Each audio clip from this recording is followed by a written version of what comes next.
Very good morning to all of you. स्वागत करता हूं आपका अपना यूट्यूब चैनल मैथ अड्डा सारन में। चलिए फिर मैं हाजिर हो गया एसके झा सर का रेलवे का जो ग्रुप डी का वॉल्यूम 2 प्रैक्टिस सेट है उसका जीके जीएस का आज अंतिम प्रैक्टिस सेट है, प्रैक्टिस सेट नंबर 24। तो चलिए, अगर आप हमारे चैनल पर नए हैं तो चैनल को सब्सक्राइब कर लीजिए, साथ ही साथ बेल आइकन को प्रेस कर लीजिए ताकि हम कोई भी वीडियो अपलोड करें उसका नोटिफिकेशन आप तक मिलता रहे। अगर आप अभी तक टेलीग्राम चैनल से नहीं जुड़े हैं तो टेलीग्राम चैनल से जुड़ जाइए, क्योंकि ये 2400 प्रैक्टिस सेट का पीडीएफ मैंने वहाँ पे डाल दिया है। ठीक है, तो चलिए बिना टाइम वेस्ट किए क्लास को शुरू करते हैं और आज का पहला क्वेश्चन देखते हैं कि पहला क्वेश्चन क्या है। तो पहला क्वेश्चन आज का है कि रामकृष्ण मिशन की स्थापना किसने किया था। तो रामकृष्ण मिशन की स्थापना स्वामी विवेकानंद ने किया था। किसने किया था? स्थापना विवेकानंद ने किया था। तो ऑप्शन ए क्या हो जाएगा? आपका सही आंसर हो जाएगा। चलिए अगला क्वेश्चन देखें। देखिए, अगर राजा राम मोहन राय की बात की जाए तो ये आधुनिक भारतीय समाज का जन्मदाता कहा जाता है इन्हें। ठीक है, और केशव चंद्र सेन की अगर हम बात करें तो 1866 ईस्वी में केशव चंद्र ने भारतीय ब्रह्म समाज की स्थापना की थी। और रामकृष्ण परमहंस की बात की जाए तो रामकृष्ण परमहंस भारत के एक महान संत थे और आध्यात्मिक गुरु एवं विचारक थे। चलिए अगला क्वेश्चन देखते हैं। 1873 ईस्वी में सत्यशोधक समाज की स्थापना की गई थी। ये किसके द्वारा की गई थी? तो ये सत्यशोधक समाज की स्थापना 1823 ईस्वी में ज्योतिबा फुले द्वारा किया गया था। तो ऑप्शन सी क्या हो जाएगा? आपका सही आंसर हो जाएगा। चलिए अगला क्वेश्चन देखते हैं कि तीसरे आंग्ल मैसूर युद्ध को रोकने के लिए टीपू सुल्तान ने अंग्रेजों के साथ कौन सी संधि की थी। तो तीसरे आंग्ल मैसूर युद्ध को रोकने के लिए टीपू सुल्तान ने अंग्रेजों के साथ श्रीरंगपट्टनम की संधि की थी। ठीक है, तो ऑप्शन बी क्या हो जाएगा? आपका सही आंसर हो जाएगा। ठीक है, और मैंगलोर की संधि की अगर हम बात करें तो ये मार्च 1784 ईस्वी में अंग्रेजों और टीपू सुल्तान के बीच हुई थी। और मैंगलोर हो गया। अगर मैसूर युद्ध की अगर हम बात करें तो प्रथम मैसूर युद्ध जो हुआ था अंग्रेजों और हैदर अली के बीच 1767 से 1769 ईस्वी तक चला था। चलिए नेक्स्ट, हमारे संविधान में मूल अधिकार किस संविधान से प्रेरित हैं? तो मूल अधिकार जो है ये अमेरिका के संविधान से प्रेरित है। तो ऑप्शन ए क्या हो जाएगा? आपका सही आंसर हो जाएगा। चलिए अगला क्वेश्चन देखते हैं कि भारतीय संविधान में शामिल नीति निर्देशक सिद्धांत किसके संविधान से प्रेरित है?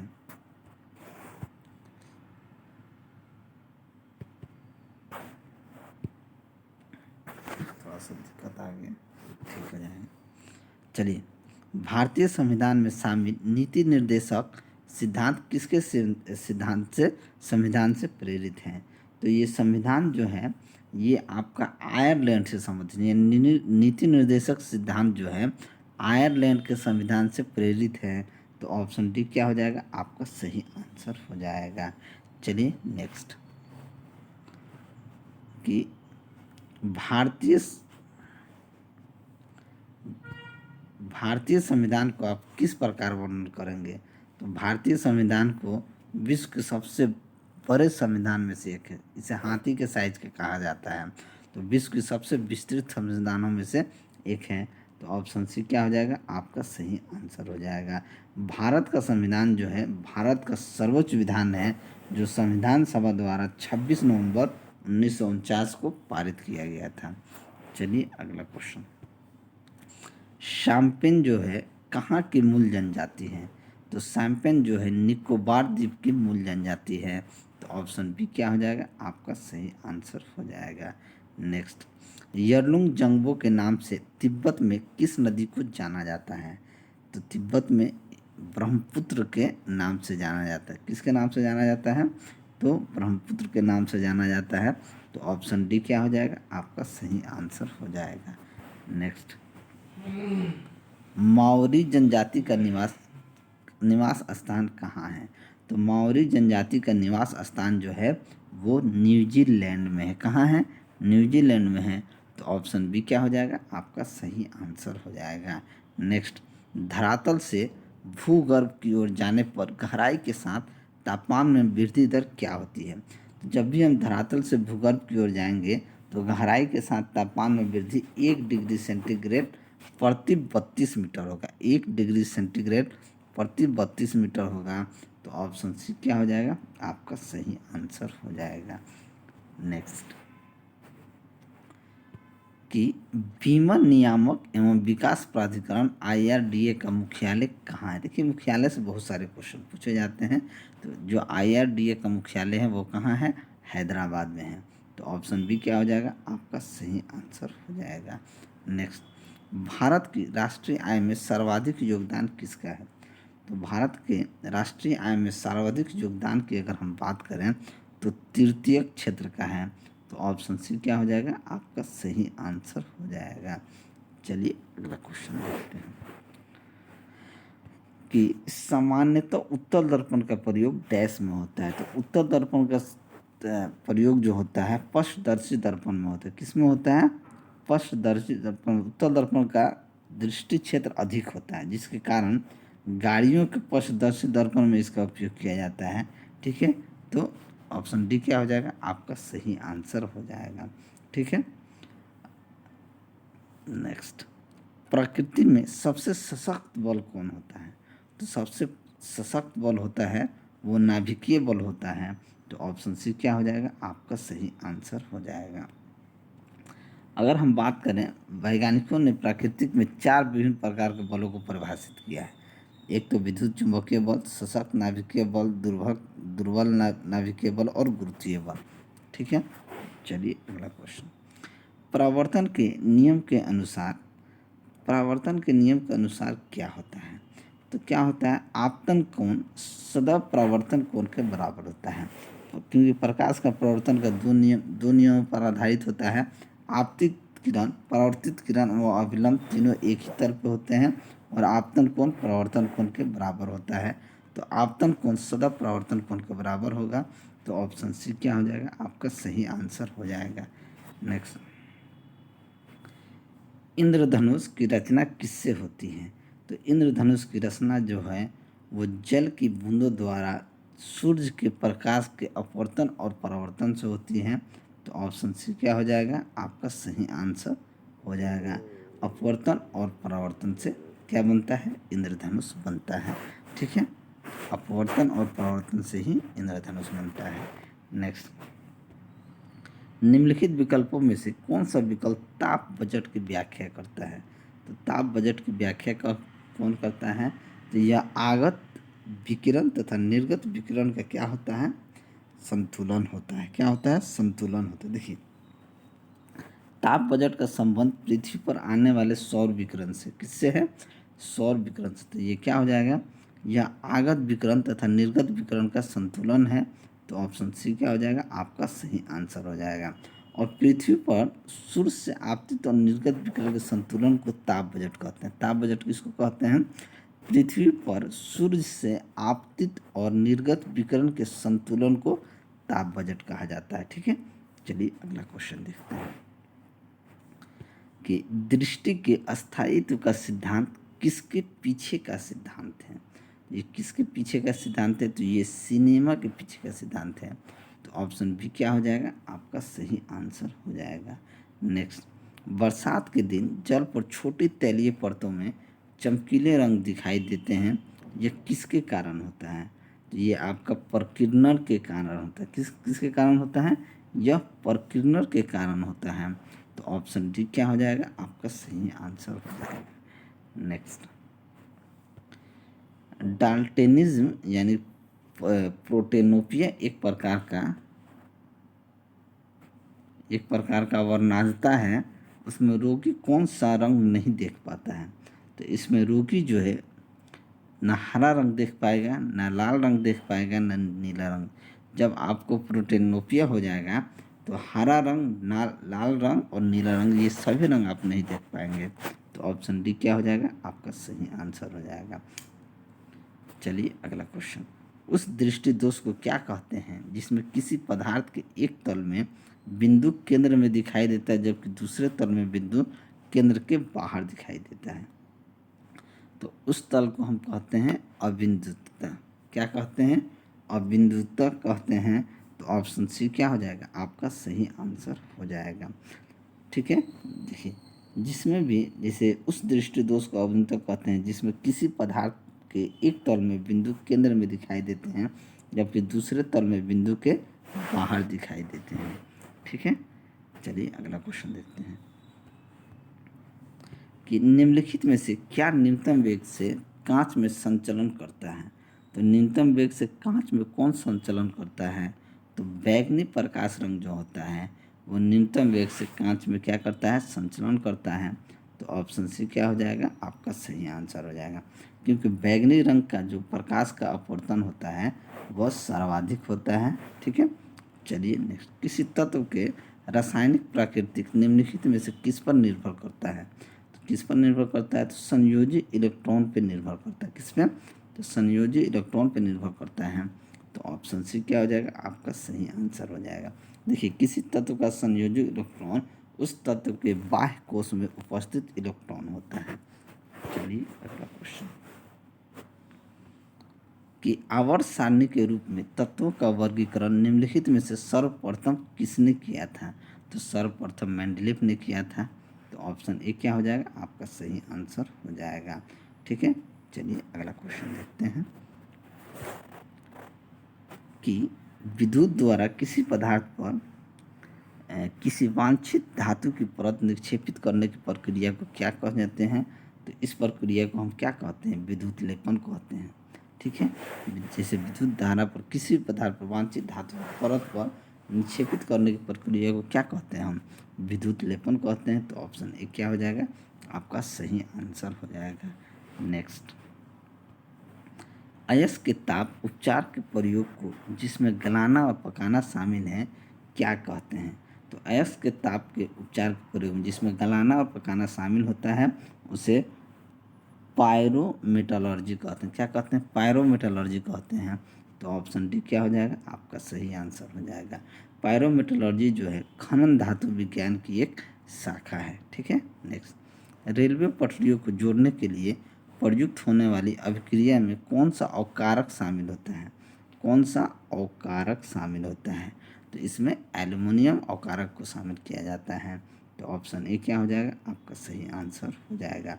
देखिए रेलवे की पटरी जो होती है लोहे की बनी होती है, इन्हें जोड़ने के लिए लोहे को विस्थापित करने हेतु अब चाय के रूप में एल्युमिनियम का प्रयोग किया जाता है। ठीक है, अत्यधिक ऊष्मा के कारण लोहे के ऑक्साइड बनने से इसका अपचयन एल्युमिनियम धातु द्वारा किया जाता है। ठीक है, चलिए अगला क्वेश्चन देखते हैं कि पीतल किसी मौजूदगी में निरंतर रहने से वायु में रंगहीन हो जाता है।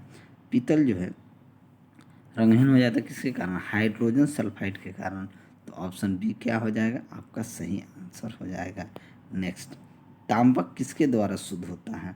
तो तांबा जो है ये शुद्ध होता है विद्युत अपघटन से। किसके कारण होता है, विद्युत अपघटन से तांबा शुद्ध हो जाता है। कि तांबा मुक्त एवं संयुक्त दोनों अवस्था में पाया जाता है और तांबा का शोधन विद्युत अपघटनी परिष्करण द्वारा किया जाता है। ठीक है, चलिए अगला क्वेश्चन देखते हैं कि धातुओं के पृष्ठ पर एक उपयुक्त तरंगदैर्घ्य का प्रकाश पड़ने पर इलेक्ट्रॉनों के उत्क्षेपण की परिघटना को क्या कहते हैं। तो इस परिघटना को हम क्या कहते हैं, प्रकाश वैद्युत प्रभाव। जब धातुओं के पृष्ठ पर एक उपयुक्त तरंगदैर्घ्य का प्रकाश पड़ने पर इलेक्ट्रॉन के उत्क्षेपण की परिघटना को प्रकाश वैद्युत प्रभाव कहते हैं। क्या कहते हैं, प्रकाश वैद्युत प्रभाव कहते हैं। तो ऑप्शन सी क्या हो जाएगा, आपका सही आंसर हो जाएगा। देखिए प्रकाश वैद्युत प्रभाव के द्वारा कण के गुण को सिद्ध किया जाता है। ठीक है, नेक्स्ट, भोजन को नली से होते हुए धकेलने के लिए नाल की मांसपेशियों के स्तर के लयबद्ध संकुचन को डैश कहते हैं। लयबद्ध संकुचन को क्या कहते हैं, इसे कर्माकुंचन कहते हैं। तो ऑप्शन ए क्या हो जाएगा, आपका सही आंसर हो जाएगा। ठीक है, मनुष्य में भोजन के पाचन की अधिकांश भाग छोटी आंत में संपन्न होता है और छोटी आंत में ही पचे हुए भोजन का अवशोषण भी होता है। चलिए नेक्स्ट, आयोडीन मान का प्रयोग किसके प्राकलन करने के लिए किया जाता है। तो आयोडीन मान का जो प्रयोग होता है वो क्या आयोडीन मान का जो प्रयोग होता है वसीय अम्लों में असंतृप्त की मात्रा ज्ञात करने के लिए किया जाता है। वसीय मामलों में असंतृप्त यानी कि तेल में असंतृप्त कह सकते हैं, क्योंकि आयोडीन मान का प्रयोग वसीय अम्लों में असंतृप्त की मात्रा ज्ञात करने के लिए किया जाता है। तो ऑप्शन सी क्या हो जाएगा, आपका सही आंसर हो जाएगा। नेक्स्ट, विटामिन B6 की कमी से पुरुष में हो जाता है क्या, तो विटामिन B6 की कमी से अरक्तता हो जाता है। क्या होता है, अरक्तता होता है। तो ऑप्शन डी क्या हो जाएगा, आपका सही आंसर हो जाएगा। नेक्स्ट, विटामिन डी की कमी से होने वाले रोग दिक्कट्स में शरीर का कौन सा अंग प्रभावित होता है, तो शरीर का अंग जो होता है, अस्थि जो होता है, शरीर का अस्थि अंग प्रभावित होता है विटामिन डी की कमी होने से। तो ऑप्शन सी क्या हो जाएगा, आपका सही आंसर हो जाएगा। विटामिन डी का रासायनिक नाम कैल्सीफेरॉल है। यह वसा में विटामिन है। ठीक है। नेक्स्ट, वह धातु कौन सी है जो विटामिन B12 की एक घटक है, तो विटामिन B12 की घटक जो है वो कोबाल्ट है। तो ऑप्शन डी क्या हो जाएगा, आपका सही आंसर हो जाएगा। विटामिन B12 का दूसरा नाम कहा जाए तो साइनो कोबालेमिन इसे बोला जाता है। इसके स्रोत जो है यानी B12 के मांस, मछली, अंडा, दूध इत्यादि हैं। और इसकी कमी से रक्त क्षीणता या प्रणाशी तंत्रिका में थोड़ा सा गड़बड़ी हो जाता है। ठीक है, चलिए अगला क्वेश्चन देखते हैं कि कौन कौन सा विटामिन प्रतिरक्षा प्रदान करता है। तो प्रतिरक्षा जो कौन प्रदान करता है, तो प्रतिरक्षा जो है विटामिन ए जो है ये प्रदान करता है। विटामिन ए का प्रमुख कार्य दृष्टि रंगों संश्लेषण में भाग लेना होता है। अब विटामिन ए की कमी से क्या होती है, रक्तवृद्धि होती है। तो ऑप्शन बी क्या हो जाएगा, आपका सही आंसर हो जाएगा। नेक्स्ट, गुर्दे की निस्पंदन इकाई कौन सी होती है, तो गुर्दे की निस्पंदन इकाई जो होती है वो नेफ्रॉन होती है। तो ऑप्शन बी क्या हो जाएगा, आपका सही आंसर हो जाएगा। ठीक है, मानव शरीर में दो गुर्दे पाए जाते हैं। प्रत्येक गुर्दे में लगभग 10 लाख विकिरणु होते हैं। ठीक है। नेक्स्ट, इस बजट में स्वच्छ भारत स्वच्छ वायु के लिए कितनी राशि आवंटित की गई है, तो ये वित्त मंत्री ने कहा है कि शहरी भारत को और अधिक स्वच्छ बनाने के लिए हमारा इरादा एकल प्लास्टिक के उपयोग में कमी लाने और निर्माण कार्यों को कूड़े का प्रभावी रूप से प्रबंधन कर वायु प्रदूषण में कमी लाने व डंप साइटों को वायु उपचार का ध्यान केंद्रित करना है। इसके लिए सरकार ने 1,41,678 करोड़ रुपया आवंटित किया है। नेक्स्ट, बजट में आदिवासी छात्रों के लिए कौन से स्कूल खोलने की घोषणा की गई है, तो एकलव्य स्कूल खोलने की घोषणा की गई है। तो ऑप्शन बी क्या हो जाएगा, आपका सही आंसर हो जाएगा। नेक्स्ट, बजट 2021-22 में खेल और युवा मंत्रालय के लिए कितनी राशि आवंटित की गई है, तो ये 2,596 करोड़ आवंटित की गई है। तो ऑप्शन बी क्या हो जाएगा, आपका सही आंसर हो जाएगा। नेक्स्ट, बजट 2021 में बीमा क्षेत्र में कितनी फीसदी FDI को मंजूरी दी गई है, तो ये 74% बीमा क्षेत्र में FDI को मंजूरी दी गई है। तो ऑप्शन बी क्या हो जाएगा, आपका सही आंसर हो जाएगा। पहले 49% था, अब उसे बढ़ा के कितना कर दिया गया है, 74% कर दिया गया है। नेक्स्ट, बजट 2021 में तांबा कांसा पर कस्टम ड्यूटी को घटाकर कितना कर दिया गया है, तो कस्टम ड्यूटी को घटाकर 2.5% कर दिया गया। कितना परसेंट कर दिया गया है, 2.5% कर दिया गया है। तो ऑप्शन सी क्या हो जाएगा, आपका सही आंसर हो जाएगा। नेक्स्ट, 2021 में भारत की अर्थव्यवस्था किस स्थान पर आ गई है, तो 2021 में भारत की जो अर्थव्यवस्था है वो 7th पोजीशन पे आ गई। कितने पे आ गई है, 7वें नंबर पे आ गई है। तो ऑप्शन ए क्या हो जाएगा, आपका सही आंसर हो जाएगा। नेक्स्ट, बजट 2021 में डिजिटल जनगणना का वर्णन है, उसके लिए कितने रुपए देने का ऐलान किया गया है, तो इसके लिए 3,726 करोड़ रुपया देने का ऐलान किया गया है। तो ऑप्शन बी क्या हो जाएगा, आपका सही आंसर हो जाएगा। और नेक्स्ट और अंतिम क्वेश्चन है कि बजट के अनुसार सामाजिक सुरक्षा के दायरे में लाया गया है, तो सामाजिक सुरक्षा के दायरे में ठेका कर्मचारी को लाया गया है।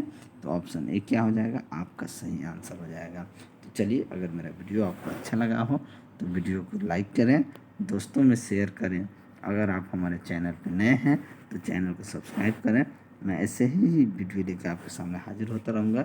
चलिए, मिलते हैं अगले वीडियो में, तब तक के लिए जय हिंद।